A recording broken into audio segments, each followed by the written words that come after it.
Good morning students, welcome to my YouTube channel PG study classes. और जो आज का जो हमारा टॉपिक है वो है कंज्यूमर प्रोटेक्शन एक्ट पार्ट 2। तो ये हमारे पास फाइनल पार्ट है जिसके अंदर हम पूरा कंज्यूमर प्रोटेक्शन एक्ट अपना क्या कर देंगे, खत्म कर देंगे। इससे पहले पार्ट 1 के अंदर हमने बेसिकली क्या देखा था कि कंज्यूमर प्रोटेक्शन एक्ट क्यों जरूरी है, उसका क्या फायदा था कंज्यूमर पॉइंट ऑफ व्यू से और बिजनेस पॉइंट ऑफ व्यू से, क्या क्या राइट्स कंज्यूमर को अवेलेबल है और क्या क्या उसकी रिस्पॉन्सिबिलिटीज है। तो पिछली वीडियो के अंदर हमने इनको डिटेल में समझा और अब बेसिकली इस वीडियो के अंदर हमने क्या देखना है कि भाई कंज्यूमर कौन है, कौन कंज्यूमर है, कौन कंज्यूमर नहीं, कौन कंप्लेंट फाइल कर सकता है और कितने टाइप का रिड्रेसल एजेंसीज है, कैसे कैसे वहां पर कंप्लेंट फाइल होती है, कैसे उनकी कंपोजिशन है, क्या क्या उनके जुरिडिक्शन है। ये सारा कुछ हम इस वीडियो के अंदर देखेंगे और उसके बाद इसी टॉपिक के ऊपर कुछ केस स्टडीज भी हम क्या करेंगे, देखेंगे। चलो तो स्टार्ट करते हैं अपनी वीडियो को। देखो कंज्यूमर कौन है? कोई भी व्यक्ति जो गुड्स को और सर्विसेज को अवेल करेगा, मतलब फाइनली कंसीडर करेगा, खाएगा उनको या उनको कंज्यूम करेगा, दैट इज कॉल्ड कंज्यूमर। तो मान लो अगर मिस्टर ए है और मिस्टर ए एक कोल्ड ड्रिंक की बोतल लेता है, लेकिन उस कोल्ड ड्रिंक की बोतल को वो खुद ना पीकर मिस्टर बी को वो सोल्ड कर देता है, तो इस केस में क्या ए कंज्यूमर है? नहीं। कंज्यूमर, अब ए ने परचेज तो करी है लेकिन क्या उसने उसको फाइनली पिया, यूज कंज्यूम किया? नहीं। कंजप्शन किसने करी है? बी ने। तो इस केस में कंज्यूमर कौन है? कंज्यूमर है बी। ए कौन था? ए था ट्रेडर या सेलर जिसने वो सामान को बेचा। तो कंज्यूमर कौन होता है? कंज्यूमर वो व्यक्ति होता है जो उन गुड्स को और सर्विसेज को फाइनल कंज्यूम करता है, मतलब यूज करता है कमर्शियल पर्पस के लिए, यानी कि दोबारा बेचने के लिए नहीं रखता, खुद ही उसको क्या करता है, खाता है। That is what called consumer. और कंज्यूमर चाहे गुड्स को यूज करे चाहे सर्विसेज को।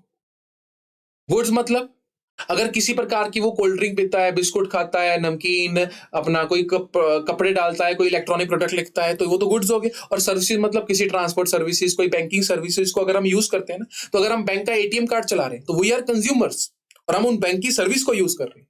अगर हम एक इंश्योरेंस परचेज कर रहे हैं तो वी आर कंज्यूमर बिकॉज हम अपना इंश्योरेंस करवा रहे हैं। अगर हम किसी गाड़ी में बैठे हुए हैं या बस में बैठे हुए हैं तो वी आर कंज्यूमर बिकॉज हम उस गाड़ी की सर्विस को यूज कर रहे हैं। तो we are also called consumer. और जहां पर कंज्यूमर आएगा वहां पर कंज्यूमर प्रोटेक्शन एक्ट तो लगेगा ही लगेगा। डजंट मैटर वो कंपनी बड़ी है छोटी है, जैसी मर्जी। तो कंज्यूमर कौन पर्सन है? जो वो गुड एंड सर्विसेज को परचेज करता है और बदले में क्या देता है, कंसिडरेशन, मतलब कुछ ना कुछ पेमेंट करता है। जो वो बोलता है कि या तो वो पे करेगा या प्रॉमिस करता है, या कुछ पार्शली पेड या आधा प्रॉमिस कर दिया जाता है, या कोई ना कोई ऐसी सिस्टम होता है जिससे वो बाद में पेमेंट करेगा लेकिन पैसा जरूर देगा। देखो अगर आप किसी चीज को, कोई किसी को फ्री में देते हो, क्या वो कंज्यूमर होगा? नहीं होगा, बिकॉज उसके बदले में उसने पेमेंट ही नहीं करी। वो तो शायद उसको चोरी से भी मिल सकती होगी। तो कंज्यूमर कौन है?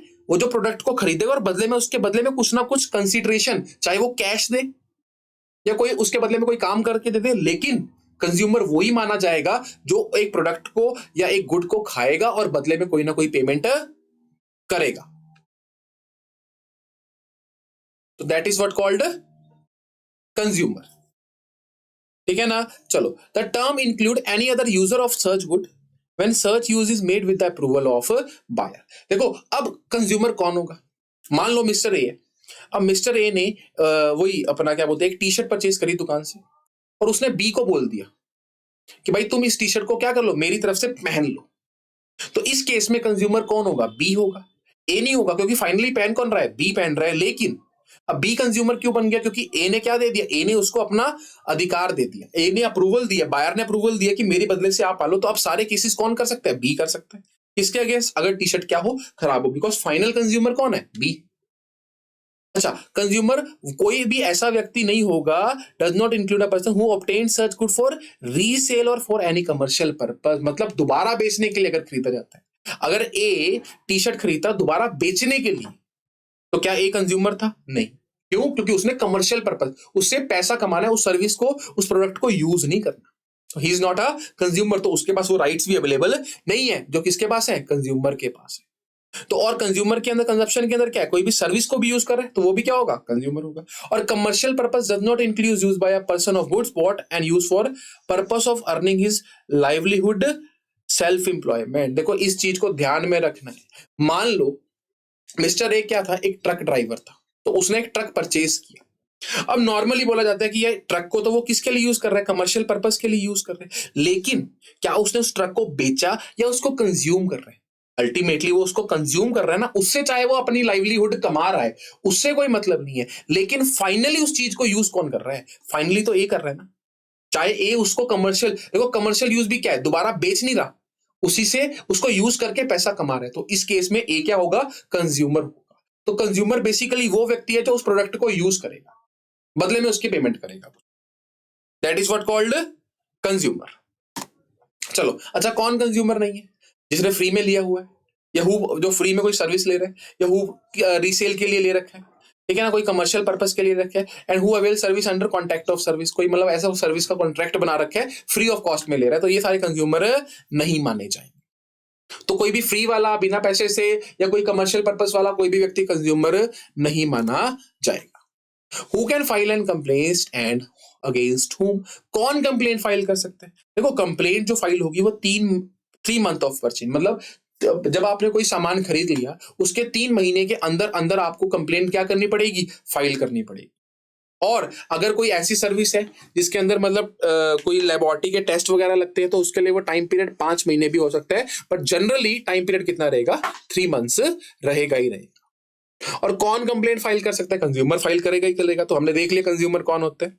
और कोई भी कंज्यूमर ऑर्गेनाइजेशन वो भी कर सकती है, कोई भी सेंट्रल गवर्नमेंट और स्टेट गवर्नमेंट भी कर सकती है। और लीगल हायर, मतलब कंज्यूमर मर गया तो उसका जो लीगल हायर था, उसका जो नॉमिनी था, वो भी क्या कर सकता है, कंप्लेंट फाइल कर सकता है। और किसके against? Seller, manufacturer, dealer of good, जिसकी वजह से गुड्स क्या है, डिफेक्टिव है। And it can be file against the service provider, के अगेंस्ट भी क्या कर सकते हो आप, फाइल कर सकते हो, कि अगर आपको अच्छी सर्विस नहीं दी है ना उसने, तो आप क्या कर सकते हो, केस फाइल कर सकते हो, इसमें कोई दिक्कत नहीं। और आप नहीं, आपके अगेंस्ट कोई भी एसोसिएशंस भी केस फाइल आउट कर सकते। चलो, तो अब ना कंज्यूमर प्रोटेक्शन एक्ट ने हमें कुछ रिड्रेसल एजेंसीज दी, मतलब ये वो एजेंसीज हैं जहां पर हम जाके अपने राइट टू सीक रिड्रेसल अधिकार का यूज करते हैं। यानी कि कहां पर कंप्लेंट करेंगे, तो इन कंप्लेंट्स को इन एजेंसीज के पास कंप्लेंट कर सकते हैं। तो 3 कमीशन है हमारे पास, डिस्ट्रिक्ट, स्टेट एंड नेशनल। तो देखो डिस्ट्रिक्ट कमीशन क्या है, ये हर डिस्ट्रिक्ट के अंदर होता है, स्टेट के अंदर नहीं। डिस्ट्रिक्ट डिस्ट्रिक्ट मतलब जैसे बड़े बड़े शहर हो गए हमारे पास, बॉम्बे, दिल्ली, कोलकाता, इन हर डिस्ट्रिक्ट के अंदर अलग से क्या है, एक डिस्ट्रिक्ट कमीशन है। और इस डिस्ट्रिक्ट कमीशन को कौन बनाता है, स्टेट गवर्नमेंट बनाती है इसको, ठीक है ना। और इसके अंदर एक प्रेसिडेंट होता है और कम से कम 2 मेंबर्स होने चाहिए, और एक उसमें से क्या होती है, वुमेन होती है। और जो प्रेसिडेंट भी होता है ना, वो डिस्ट्रिक्ट कोर्ट का जज लेवल का एक व्यक्ति होता है, कोई नॉर्मल पर्सन नहीं होता। और district commission can receive consumer complaint where the value of goods and services does not exceeds 1 crore. देखो कंज्यूमर प्रोटेक्शन एक्ट 1986 के अंदर इसकी वैल्यू 10 लाख के करीब करीब थी, लेकिन अब क्या कर दी गई, बढ़ा दी गई, कि मतलब डिस्ट्रिक्ट के अंदर ही 1 करोड़ से, अगर आपको कोई भी 1 करोड़ तक की कंप्लेंट है, मतलब कोई चीज नुकसान हुई और आपने कंपनसेशन फाइल आउट करी है 30 लाख की, 20 लाख की, 40 लाख की, तो आप डिस्ट्रिक्ट कमीशन में जाके उस कंप्लेंट को फाइल आउट कर सकते हो। और मान लो आप डिस्ट्रिक्ट कोर्ट से वो केस हार गई, डिस्ट्रिक्ट कमीशन के अंदर आपकी वो बात नहीं चली, उन्होंने दुकानदार के पक्ष में फैसला सुना दिया, तो अब आप क्या कर सकते हैं, वही कहानी खत्म नहीं। आप नेक्स्ट कोर्ट के अंदर, नेक्स्ट कमीशन के अंदर अपील कर सकते हो, कितने दिनों के अंदर, 30 दिनों के अंदर। अगर आप सेटिस्फाइड नहीं हो तो आप स्टेट कमीशन के अंदर जा सकते हो। तो बेसिकली डिस्ट्रिक्ट कमीशन हर डिस्ट्रिक्ट के अंदर बनाई जाएगी स्टेट गवर्नमेंट के द्वारा। एक प्रेसिडेंट होगा, 2 मेंबर्स होंगे, 1 करोड़ से कम का केस लिया जाएगा, और 30, अगर आप सेटिस्फाइड नहीं हो तो 30 दिन के अंदर नेक्स्ट कोर्ट में आप फाइल कर सकते हो। और स्टेट कमीशन भी कौन से फाइल आउट करेगा, स्टेट गवर्नमेंट। और ये पता है ये स्टेट कमीशन कहाँ होती है, ये हर स्टेट की बेसिकली कैपिटल के अंदर होती है।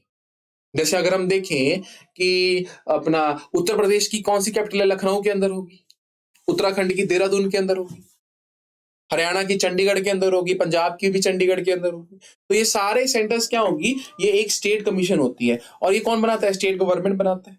और ये स्टेट के अंदर जो भी मैटर है, उस पर्टिकुलर स्टेट का सारे मैटर इसी के अंदर डील होंगे। और इसके अंदर एक प्रेसिडेंट होता है और 2 मेंबर्स होंगे। और इसमें कौन सी कंप्लेंट फाइल हो सकती है, जिनका गुड्स एंड सर्विसेज कितना हो, 1 करोड़ से ज्यादा हो, बट 10 करोड़ से क्या हो, कम हो। तो अगर आपकी कोई भी ऐसी क्लेम है,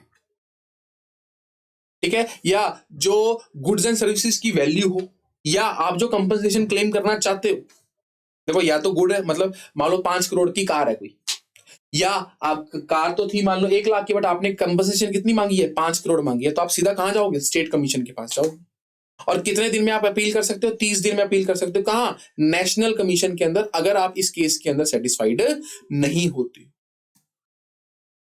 चलो, तो नेशनल कमीशन क्या है, देखो ये सेंट्रल गवर्नमेंट बनाएगी, इसमें एक प्रेसिडेंट होता है और एटलीस्ट 4 मेंबर्स होते हैं, इसमें से एक वुमेन होना जरूरी है, और प्रेसिडेंट भी कम से कम हाई कोर्ट का रिटायर्ड जज लेवल का व्यक्ति होना चाहिए। और इनको कौन अपॉइंट करेगा, सेंट्रल गवर्नमेंट अपॉइंट करेगी। और ये नेशनल कमीशन की ज्यूरिडिक्शन क्या होगी, पूरा देश, पूरे देश का कोई भी केस हो इस लेवल का, वो सारा नेशनल कमीशन में जाएगा।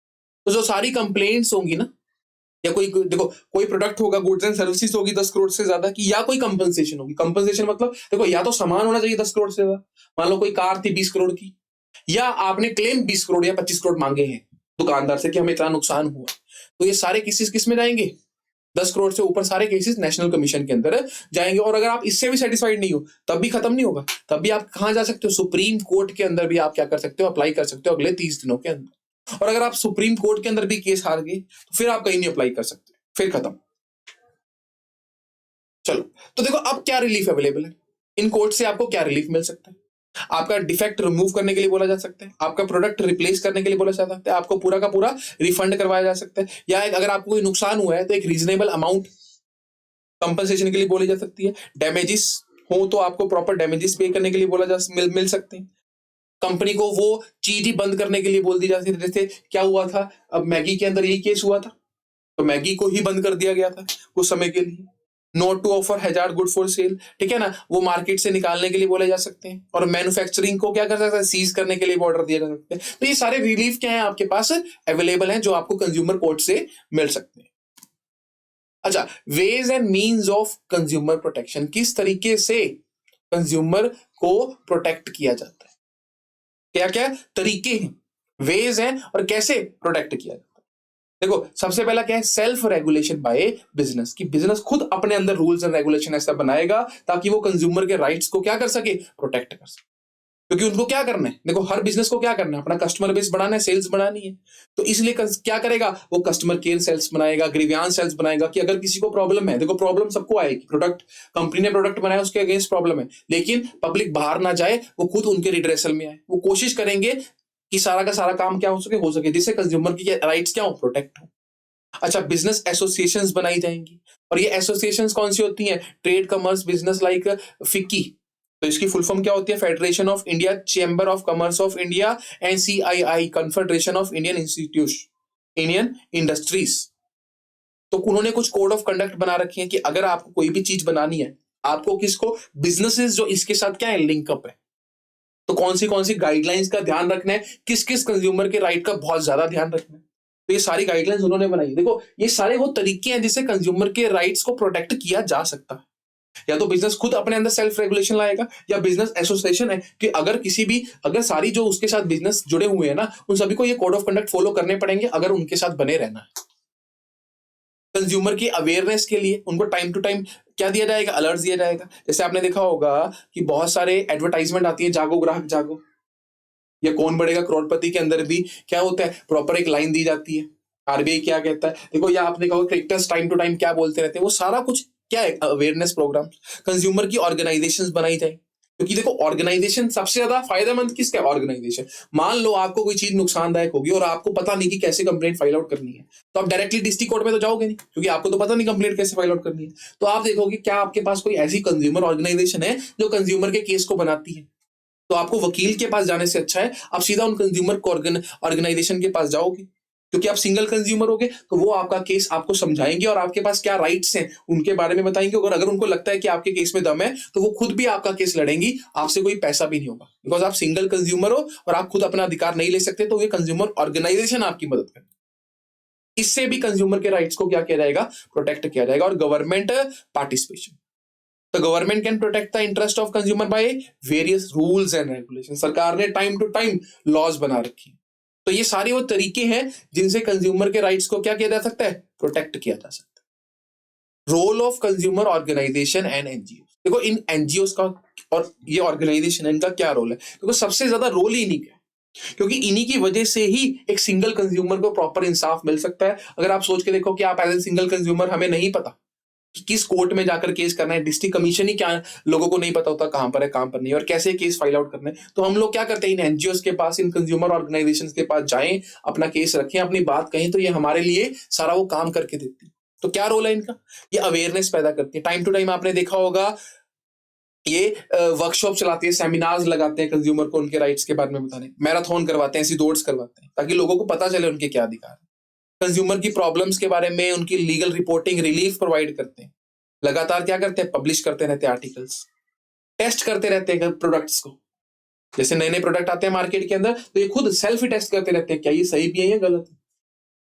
जैसे आपने देखा होगा कुछ ही टाइम पहले एक शहद के बारे में आया था कि शहद, किसी कंज्यूमर ऑर्गेनाइजेशन ने केस किया है कि कोई भी शहद प्योर नहीं है, क्योंकि उन्होंने खुद शहद लाकर उनको क्या किया, टेस्ट करवाया मार्केट के अंदर। और ये इंकरेज करेगा किसको, कंज्यूमर्स को, कि आप एक्शन लो, कि हम आपको प्रॉपर नॉलेज प्रोवाइड करेंगे, लीगल असिस्टेंस प्रोवाइड करेगा, उनको सर्विस देगा, लीगल रेमेडी प्रोवाइड करेगा, उनकी कंप्लेंट एप्रोप्रिएट कोर्ट तक पहुंचाएगा, उनको इनिशिएटिव लेने के लिए मदद करेगा, ताकि जनरल पब्लिक में क्या हो, उसका फायदा। तो ये सारा किसका रोल है, कंज्यूमर ऑर्गेनाइजेशन एंड एनजीओ का। चलो, तो अब ये था हमारे पास कौन कंज्यूमर्स होते हैं, कौन सी एजेंसीज होती है, ठीक है ना। अब कुछ केस स्टडीज देखते हैं इसकी। तो NGO do not file complaint in the consumer court on the behalf of consumer courts. क्या ये बात सही है, गलत है? गलत है। एनजीओ फाइल कर सकते हैं, नहीं कर सकते? कर सकते हैं भाई, कंज्यूमर ऑर्गेनाइजेशन है, सरकार ने बोल रखे, चाहे कंज्यूमर फाइल करे, चाहे उसके अगेंस्ट कोई उसका लीगल हायर या कोई NGO. Only government can educate consumer about right, नहीं, कंज्यूमर ऑर्गेनाइजेशन तो वही करती है। The scope of consumer protection act is applicable only to big undertaking, नहीं, बिग अंडरटेकिंग के लिए एप्लीकेबल नहीं है। कंज्यूमर प्रोटेक्शन एक्ट हर उस कंज्यूमर के ऊपर लागू है, चाहे वो छोटी फर्म है, बड़ी फर्म है, पर जहां पर कंज्यूमर वर्ड आ गया, तो ये भी बात क्या है, गलत है। Complaint can be made to the district commission when the value of good or services in question along with the compensation claim does not exceed 30 lakh. नहीं, 30 लाख की लिमिट नहीं है, कितने की लिमिट है, 1 करोड़ की, कि 1 करोड़ तक सारे केसेस कहां पर डील हो सकते हैं, डिस्ट्रिक्ट कमीशन के अंदर। तो मोहित filed a case domestic cooling limited in the district commission but was not satisfied with the order of district commission. Where can be appeal further against the decision? तो वो अगले 30 दिन के अंदर तक, ऑर्डर आने से 30 दिन के अंदर तक स्टेट कमीशन में क्या कर सकता है, केस फाइल कर सकता, नहीं कर सकता, कर सकता। तो ये थे हमारे पास कुछ केस स्टडीज इसके बारे में, इस टॉपिक के बारे में। तो इस चैप्टर का इतना ही था हमारे पास टॉपिक जो भी था। पार्ट 1 जो है वो मैंने लिंक डिस्क्रिप्शन में दे दिया, और पार्ट 1 पार्ट 2 को आप जाकर देख लो, आपको सारी कंज्यूमर प्रोटेक्शन एक्ट के बारे में क्या होगा, समझ में आ जाएगा। Thank you.